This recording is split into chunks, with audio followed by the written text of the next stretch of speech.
Sir Ireland Bharat 2-0 मज़ा आया। जी देखें, ख़बर तो बहुत बड़ी है ज़ाहिर है। और इंडिया की टीम जिस तरह से वर्ल्ड चैंपियन भी है T20 की, उनकी जो हिस्ट्री है, दोनों वर्ल्ड कप पीछे जीते हुए हैं। और ख़ास तौर पर उस वक्त जब वो IPL जैसा टूर्नामेंट खेल कर अपने होम में आयरलैंड जैसी टीम साथ खेलने गए एक फुल स्ट्रेंथ स्क्वाड के साथ, तो ये पहली असाइनमेंट थी श्रेयस अय्यर की बतौर कप्तान।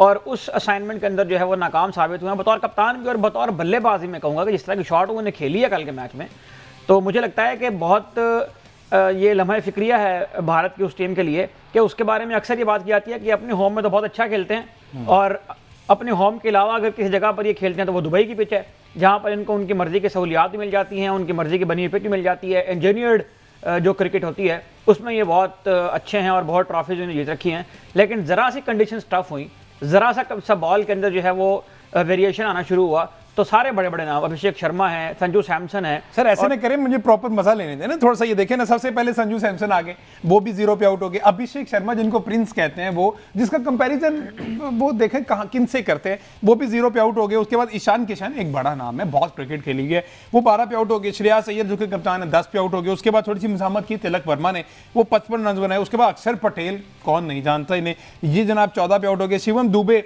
ये मुंबई का जो लड़का है, ठीक है, वो 20 पे आउट हो गया। उसके बाद हर्षित राणा है, अर्शदीप सिंह है, यादव है।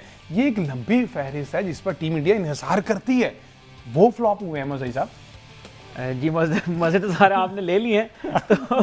तो ऐसा ही है बिल्कुल। मतलब ये वो सारे नाम हैं जो IPL की अभी जो हुई है 2 महीने का पूरा एक एडिशन, उसमें अपनी टीमों के लिए वहाँ पर जो है वो चांद तारे तोड़ के ला रहे थे और झंडे गाड़ रहे थे। और लेकिन बात यह है कि ज़रा सी अगर कहीं पर वेरिएशन नज़र आए तो वहाँ पर ये तमाम नाम जो है वो फ्लॉप होते नज़र आते हैं।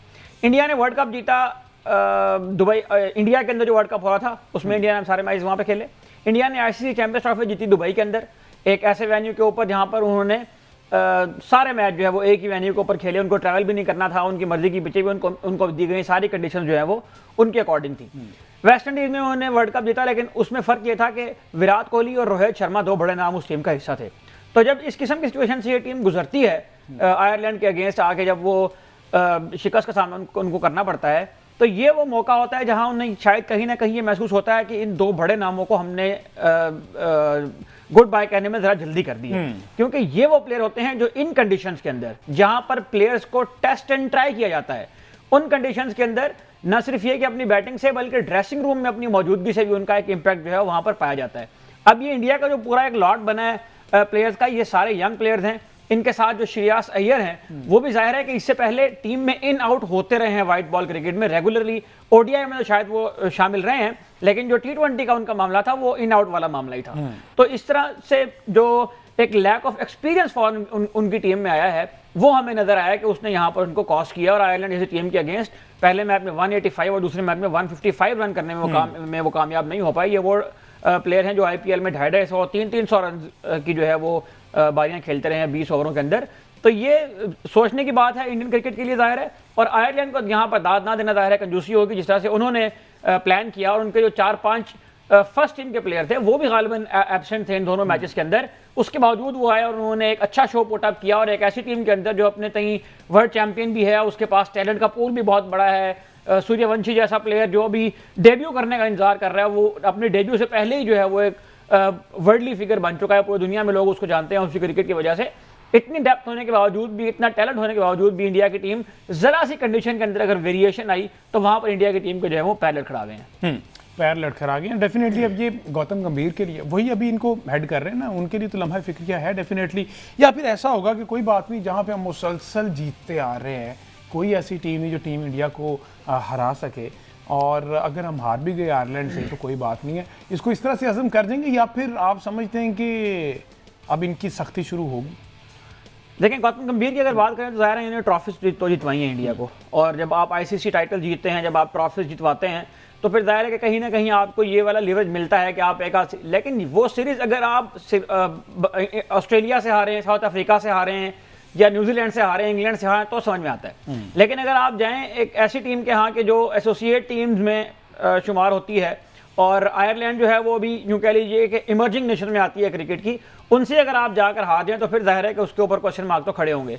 लेकिन मैं इंडियन मीडिया को एक बात यहाँ पर जरूर कहना चाहूँगा कि जिस तरह आप इन टीमों से शिकस्त के बाद दूसरी टीमों का मजाक उड़ाते हैं, अब वही जो लट लेकर अपनी टीम के पीछे पड़े हुए हैं, मुझे लगता है कि ये गौतम गंभीर से यकीनन यहाँ पर सवाल भी होंगे। और जिस तरह से रिएक्शन आ रहा है इंडियन मीडिया का, जो शायद खुद इतना जीतने का आदी नहीं था जितना पिछले 2-3 साल में उनको जीत मिली है, लेकिन जो अभी हार हुई है आयरलैंड के हाथों, इसमें कहीं ना कहीं 1-2 प्लेयर मुझे लगता है टीम से उनके ड्रॉप तो होंगे इसके बाद। और गौतम गंभीर की कोचिंग के बारे में पहले से ही कुछ क्वेश्चन मार्क उनके रवैये के हवाले से भी हैं, उनके जो ड्रेसिंग रूम में मौजूदगी है, जो प्लेयर्स का उनका एटीट्यूड है, उसके हवाले से ये पहले से क्वेश्चन मार्क मौजूद हैं। तो जब ये परफॉर्मेंस वाला मामला इसके अंदर ऐड होगा तो जाहिर है उनके ऊपर भी टैब लगेगी। अच्छा, उनके ऊपर भी अब नजर एक रखी चीज जाएगी। ये भी मेंशन करना जरूरी है कि इंडिया की ये फुल स्ट्रेंथ खेल रही थी, ऑलमोस्ट फुल स्ट्रेंथ थी। जी हाँ, full strength। आयरलैंड की एमएसएस फुल स्ट्रेंथ नहीं थी। आयरलैंड के तकरीबन 4 से 5 ऐसे मेन प्लेयर थे जो इसमें नहीं, कुछ इंजर्ड थे जी और हाँ। कुछ वैसे इसमें हिस्सा नहीं थे। तो आयरलैंड की टीम नहीं थी, इंडिया की टीम जो है वो प्रॉपर क्रिकेट खेल रही थी। अच्छा, वैसे तो हमने प्रॉपर फॉलो नहीं किया है इसको, लेकिन आपको क्या लगता है जितना को हमने देखा है, आयरलैंड बहुत अच्छी क्रिकेट खेला या फिर इंडिया ओवर कॉन्फिडेंट था और उनको वही उनकी चीज में भागी? नहीं, कल का जो मैच हुआ उसको मैं जरा फॉलो करने में कामयाब हुआ हूँ। अगर उसका हम एनालिसिस यहाँ पर करें तो मुझे लगता है कि ये जो शॉर्ट सिलेक्शन थी इंडियन बैटर्स की, संजू सैमसन की अगर आप बात करें तो संजू सैमसन हमेशा जो बॉल आगे पड़ के जरा घूमता हुआ अंदर आता है, उसमें उनका जो फुटवर्क होता है वो इतना अच्छा या इतना आइडियल नहीं होता। संजू सैमसन का आमतौर पे भी जो फुटवर्क है उसके ऊपर क्वेश्चन मार्क होते हैं। तो वहां पर वो एलडब्ल्यू आउट हो गए। उसके बाद अभिषेक शर्मा, उनका मेरा ख्याल है कि एक ही बटन है और वो बटन ये है कि उन्होंने इंटेंट शो करना है, उन्हें आकर बस दुनिया को ये बताना है कि पॉजिटिव जो है वो क्रिकेट खेलते हैं। तो वो जो लेबल उनके ऊपर लगा हुआ है ना अभिषेक शर्मा का, वही असल में उनकी लिमिटेशन बन रहा है कि जब आपकी विकेट गिर गई है, जब आपको थोड़ा लेकर चलना है, 154 155 का टारगेट है, तो उसमें आपको पार्टनरशिप चाहिए। यहां पर वो जो एक्सपीरियंस वाला फैक्टर जो मैं पहले बात कर रहा था वो यहां पर काउंट होता है। यहां पर विराट कोहली और रोहित शर्मा में से कोई बैटर होता तो यकीनन वो एक एंड से चीज को लेकर चलता और दूसरे एंड से जो है वो कोई एक बॉलर को या 2 बॉलर को पिक करते और वो स्कोर जो है मुकम्मल हो जाता है। लेकिन वो आए और उन्होंने उस तरह की, जिस तरह की वो आमतौर पर क्रिकेट खेलते हैं, उनको शायद एक ही किस्म की जो है वो क्रिकेट खेलनी आती है और वो उसी में खेल के। अब इसमें देखें, इसमें हमारे लिए भी लर्निंग है। हमारे लिए लर्निंग ये है कि इंडिया ने अभिषेक शर्मा को सिर्फ T20 क्रिकेट तक महदूद रखा हुआ है। उन्होंने उनकी T20 परफॉर्मेंस की बुनियाद पर उसको इतना ओवर हाइप नहीं कर दिया कि उसको उठा के वो ओडीआई में ले आए और उसको जो है वो, हम तो T20 की बेसिस के ऊपर टेस्ट में ले आते हैं ना, हमने तो T20 की बेस पर जो है वो टेस्ट क्रिकेट के अंदर स्ट्राइक रेट और इंटेंट की बातें करना शुरू कर दी थी। तो ये यकीनन उनकी जो प्लेयर मैनेजमेंट है उसमें कहीं ना कहीं उनको दाद देनी बनती है। लेकिन मुझे लगता है कि अगले मैच में, अब क्योंकि सीरीज भी वो हार गए हैं, तो उनकी जगह मुझे लगता है कि सूर्यवंशी को शायद वो चांस देकर आजमाने की कोशिश जरूर करेंगे। तो कल का जो मैच था उसमें जो शॉर्ट सिलेक्शन थी इंडियन बैटर्स की वो बहुत ज्यादा क्वेश्चनेबल थी और खास तौर पर जब आप 154 155 का टारगेट चेज कर रहे हो तो बहुत बड़ा टारगेट नहीं था ये, लेकिन जो एक पार्टनरशिप वहां पर उनको चाहिए थी वो पार्टनरशिप वो लगाने में कामयाब नहीं हुए और इंटेंट के चक्कर में और पॉजिटिव क्रिकेट खेलने के चक्कर में। तो यानी कि आपको लग रहा है कि सूर्यवंशी का डेब्यू हो सकता है अगले मैच में?